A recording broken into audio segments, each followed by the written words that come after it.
Il y a un truc dont on ne parle presque jamais en photo.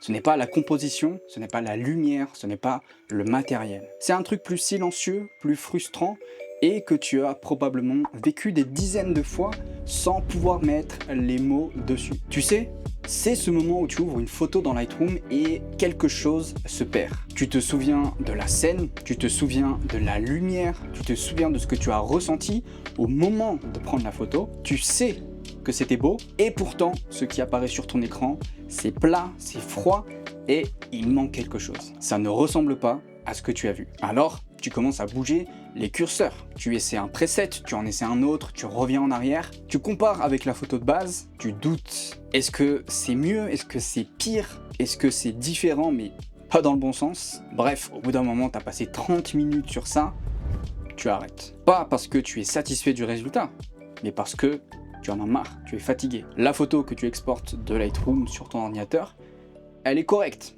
elle est ok, mais c'est pas ce que tu voulais. Tu as la sensation qu'elle ne te ressemble pas vraiment, qu'elle ressemble pas à ce que tu as vu le jour où tu as pris la photo. Cette photo, elle pourrait être de n'importe qui. Ce sentiment-là, ce décalage entre ta vision et le résultat final, je pense que c'est la frustration la plus courante chez les photographes et peut-être celle dont on parle le moins. Pourquoi ? Parce que presque personne ne se plaint de ça. On se plaint du matériel, parce que c'est facile. On se plaint de la météo. On se plaint du manque de temps pour aller faire des photos. Mais ce décalage intérieur entre ce que je vois et ce que je sors réellement, on le garde pour soi. On se dit que ça viendra avec le temps, que c'est normal, qu'il faut encore apprendre des choses.